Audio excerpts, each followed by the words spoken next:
Yo, what's up? Sit up tayo kasi may re-record tayo.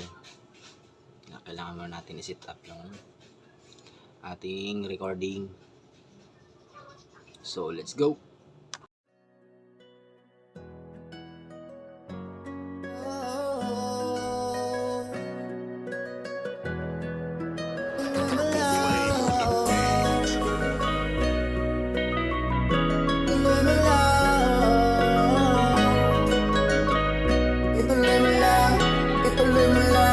Sabayan mo lang palagi kahit ika'y madapa. Basta huwag kang sumuko kung saan ka nagsimula.